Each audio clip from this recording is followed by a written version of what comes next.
All right, so I got a clip here for you guys that is undoubtedly the most batshit insane thing that I have heard in all of 2021, which is really saying a lot, and it's coming straight from the show of the perpetually confused white nationalist propagandist Tucker Carlson, who brings on another right-wing propagandist named Jesse Kelly to, if you can't, tell by the quote up here, say some absolutely wild shit. So we're gonna get to this clip, but just to give you a little bit of context in terms of what they are actually talking about, you can kind of see it. I'm blocking it a little bit here, but down at the bottom on the Chiron, they say Joint Chiefs of Staff, Vice Chairman nominee from Joe Biden, gender advisors for troops are critical. So again, they're talking about this policy of gender advisors and the role that they play in the military and in war and conflict, etc. And this is something that you shouldn't even think about for more than 2 seconds, okay? It's just, very basic shit, right? Of course, the military should take into account the role that gender plays, not just in terms of how they are going to try to portray it as tying into the LGBTQ community, but also just in the sense of women around the world are typically the ones who are the most victimized and the most impacted by war and conflict and U.S. imperialism. So of course we should somewhat take those things into account, but let's just go ahead and watch them absolutely lose their minds over this shit.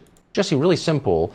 Do you think the key to remaining competitive with the Chinese military is more gender advisors?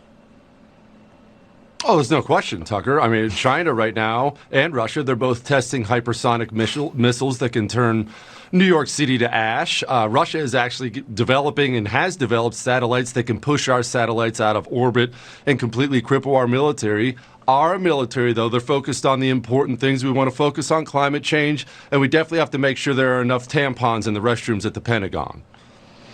That's kind of what they're saying. I mean, I don't know. There's a psychological term for this, and it escapes my memory at the moment, but where there's a massive real threat that you can't deal with, so you scurry off and deal with imaginary threats to make yourself feel in control. That kind of feels like what we're watching. Okay, I gotta pause it here because the inability to look yourself in the mirror and understand that point yourself, Tucker, is just absolutely wild, okay? Listen to what Tucker Carlson just said. He just said that, leftists or this woke military, okay, the U.S. military, yeah, famously woke U.S. military, but they're saying that we're focusing on an imaginary threat to distract from actual real threats, okay? He just had the audacity to say that as he is currently letting this guy talk about how China and Russia want to flatten New York City and burn it to ashes with their fancy new weapons, okay? That is not a real issue. China and Russia don't want an all-out nuclear war with the United States, okay? Believe it or not, China, their economy heavily tied into the U.S. consumers, so they don't really have an incentive right now to go to all-out war or to, blast New York City into the Stone Age, okay? Just a completely fabricated issue to try to drum up nervous energy in the United States so that they can justify giving more money to military contractors and inflating the Pentagon budget even further than it is right now, which we're going to get to some of the statistics in terms of how absolutely ridiculous it is to even compare the US and China's military. But again, he just skirted over climate change, okay? And by the way, the US military pollutes more than 170 countries put together. So yeah, they should probably be thinking a little bit about climate change and the impact that they have on climate change and also the future impact of climate change in terms of national security, as they like to say. But, all of those things are actual real issues, right? And he just completely glosses over those to focus on this imaginary threat and then has the audacity to turn around and say that it's the left that's doing exactly what Tucker Carlson is doing right now. It's just so completely incapable of being self-aware in this moment. But that isn't even the wildest shit that they say in this clip. So let's go ahead and continue. Well, what we're watching is the destruction of the U.S. military, and what we're going to end up seeing, Tucker, is thousands, tens of thousands, maybe hundreds of thousands of Americans die. Those are the stakes of the game we're playing here. We don't need a military that's woman-friendly. We don't need a military that's gay-friendly, with all due respect to the Air Force. We need a military that's flat-out hostile. We need a military full of Type A men who want to sit on a throne of Chinese skulls. But we don't have that now. We need a military of Type A men who want to sit on a throne of Chinese skulls. Okay, famously anti-war Tucker Carlson over here, right? All right, sit on a throne of Chinese skulls. Again, keep in mind, the entire like premise of this argument that he's making here, that we need a more violent military, is that the US military has somehow gone soft. Are you not fucking paying attention? Even the, so-called radical lefty commie Biden, who is apparently soft on the military, dude voted for every war that he's ever come across, but the US military just last week, okay, was bombing Syrian civilians. A couple months ago in Afghanistan, obliterated an entire innocent family under the guise of saying that there was a terror threat in the region, okay, which they completely lied about, okay? This military is nowhere even remotely close to being woke or left-wing in any way, shape, or form. This is the most violent institution that has ever existed in the history of the planet. We are a global empire enforcing our will on the rest of the world, okay? This is not a soft military. Did you somehow forget or something that we are currently at war or currently engaging in military operations, even though the US officially will not recognize that we are at war in many of these countries, but we are literally fighting in like 7 different countries. We are bombing like 7 different countries right now, and they're talking about this as if like, what, the US military is like taking days off and they're just like sitting on their ass back at home, not doing anything, not prepared to fight. We are overly violent. We are overly extending ourselves around the world to bomb countries we shouldn't even be bombing. And they're talking about this as if, no, we actually need more war. We actually need, more nationalism. We actually need type A men who want to sit on a throne of Chinese skulls. What an absolute fucking psychopath. But, just aside from the, absolutely insane shit that he just said, in a hyperbolic sense of what he was just saying, let's just get down to the actual, data behind this. So the implication of what they were trying to say there, again, is that the US military is soft, that they are under-resourced compared to China, that Russia, China, they have the ability to make these fancy new weapons that we don't.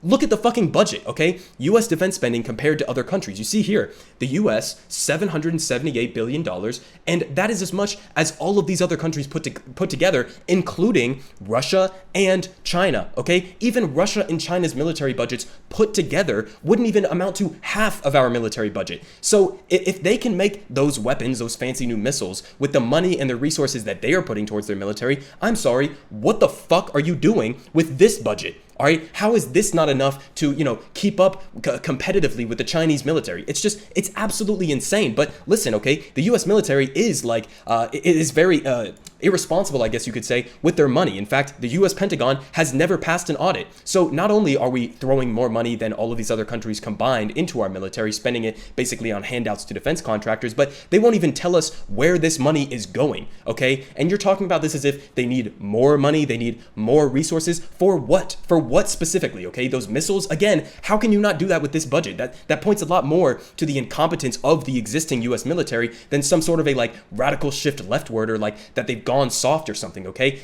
What are you doing with this money if you can't afford to keep up with China and Russia? So that's point number one, okay? Our budgets are nowhere even close to being comparable. But on another point, okay, on military bases, this is even more interesting. The United States has over 750 military bases around the world. And you see here, they are literally around the entire world, basically on every single continent.